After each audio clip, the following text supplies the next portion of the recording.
Oh, hi, welcome to PowerDrift. In case you're wondering what's happening here, well, I've decided to change my profession and become a soothsayer, a person who can predict the future. And based on this confidence, I am going to make a prediction about this motorcycle. You see, the R15 has always been a motorcycle I have loved and an experience I have always enjoyed. There's very little to complain about and lots to talk about. So for the V4, is my prediction going to be true? Well, time to take this out for a spin and time to find out. First things first, what a sexy looking motorcycle. Look at this from afar and I promise it actually looks like the R7. It's only when you get closer you realize that the dimensions are small and it's actually a 155cc bike. Yamaha has also worked on the quality of parts for this version. The plastic feels nice, the switch gear is modern, and the panel gaps are all equal. Good job, Yamaha. One of the things that made the R15 has to be that engine. Now, in the earlier versions, you had to be on the gas for a little longer to actually experience the thrill of this motor.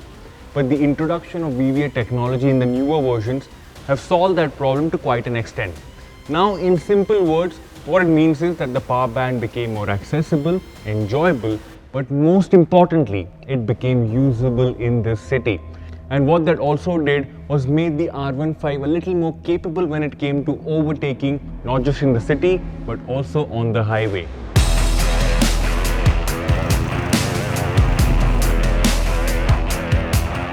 The vibrations are also low unless you are extremely hard on the gas.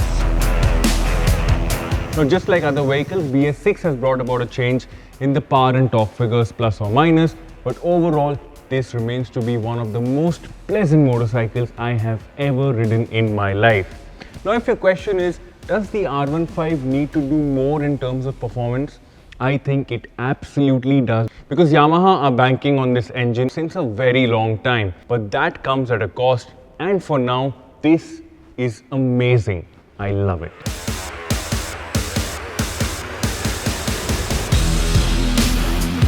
The R15 has always been a motorcycle that handled well, and it only gets better with the V4. The chassis is so communicative, so forgiving, and makes you feel like a pro, bros. And adding to that bit is going to be the ergonomics, because the handlebar is slightly wider than the V3, and that means it needs even less effort than before to change direction. Don't get me wrong, you're still sitting in a committed position, not as much as the V3 though, but enough to make you feel that wearing leathers to work on this motorcycle is absolutely normal. The frame, USD fork and the aluminium swing arm work together like Batman, Robin and Alfred, and ensure whenever you're riding it in the city, the experience is top class.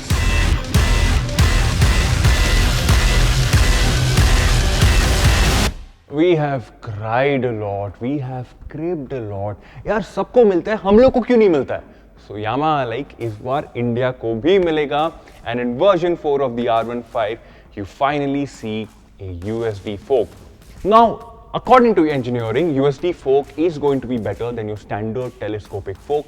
There's a very good simplified video on our channel. Please go ahead and check it out at the end of this video. But for now, let's explain how it translates to on-road riding for the R15. Now, you won't feel as much difference when you're riding it in slow traffic, but it starts to get better as you pick up speed.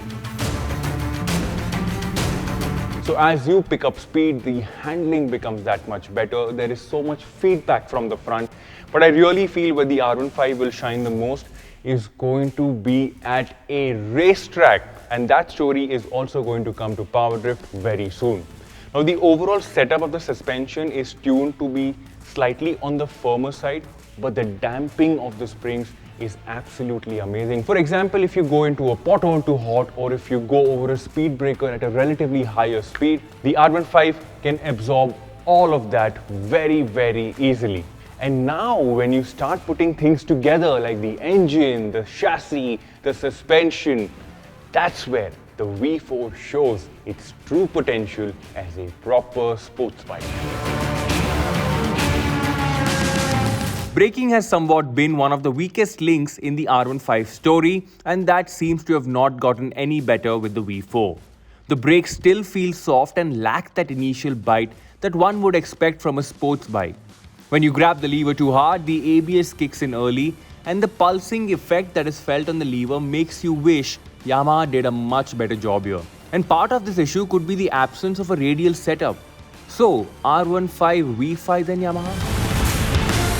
Electronics, what a quirky little world that is, and the R15 V4 gets a piece of that. Now, two very important things to talk about. One of them is going to be the quickshifter, second is going to be the traction control system. As far as the quickshifter goes, this is a very basic, cost-effective setup. It's not as advanced as some of the other setups that you see in the market, or not even as advanced as some of the setups that you see in the Yamaha lineup, in the big bike lineup. This is very, very rudimentary, a first-gen attempt, and I know for a fact that when Yamaha brings another iteration, even in the form of a bigger capacity R15 or a V5, that's where the quickshifter is going to get a whole lot better. But for now, it only functions and only feels smooth when you're really on the gas in the top half of the range. When you're at lower speeds, in the bottom and the mid-range, the gearbox does feel a little clunky, and that kind of is a hindrance in the overall experience of the R15. As far as traction control goes, there's been a raging debate on social media. Yaar, itna chota motorcycle ke liye, do you really need traction control? Here's my explanation. Number one, it is not an obstacle in the overall experience of the R15, and number two, there will be a day where you don't spot that pool of oil, you don't spot that patch of gravel, and you are on the gas, and when the rear starts to step out, traction control will kick in and save your butt. A quick couple of other things. There's a new display in place, kind of gives you the same information as before. However, there is a different setup when you actually switch it to track mode, not mechanically, only visually for the cluster. And now you can finally connect your phone to the instrument cluster. And of course, you have got the Yamaha Motorcycle Connect. The one thing that I feel genuinely is missing is navigation, and I don't think that's too far away. A couple of things that I wish Yamaha had gotten to the R15 V4. Number one is going to be just better levers. The levers right here feel very dated. There is no adjustability. So I think better levers should have been a part of this package, absolutely. Number two, for what otherwise is a really modern looking motorcycle, why are there no LED indicators? This is technology, this is equipment that has gotten cheaper now over the years, and I think even with that small bump in price, it would have been a nice addition to the R15 V4 package. Also, like I said earlier, the overall quality of the motorcycles improved both in terms of plastic as well as switch gear, but some of the things are still left a little unattended. For example, the fairing that you see right here still feels a little flimsy, and Yamaha should have paid more attention to that. But now, finally, let's talk about the price. So for about 10 to 15,000 rupees more than the outgoing version, is the R15 V4 still value for money? Let me put it this way. The V4 sits in a very unique space. It's more powerful and less expensive than the RC 125 and way cheaper than the RC 200. If you're looking at a true blue sports bike in the 155cc class, and if you are a Yamaha fan, this motorcycle is going to keep you very, very happy. Because at that increase in price, what you're essentially getting is a whole lot more equipment to make that experience a lot more enjoyable. USB 4, quick shifter, traction control, new body work, better wind protection, and this for me still remains to be one of the best motorcycles I have ever ridden.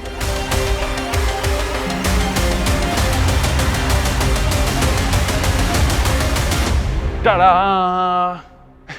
You see, predictions don't mean anything. It's almost as good as betting on your favorite team before the World Cup or putting an end date to Earth.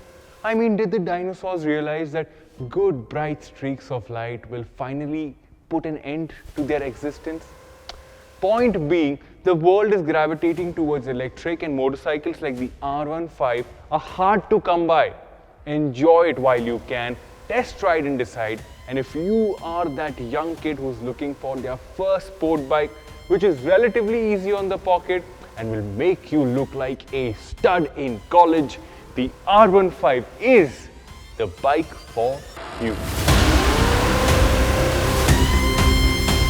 Thank you so much for watching. My name is Varun Painter and I will see you later. Oh, मुझे निकलना था तो मैं अभी style में निकलूंगा.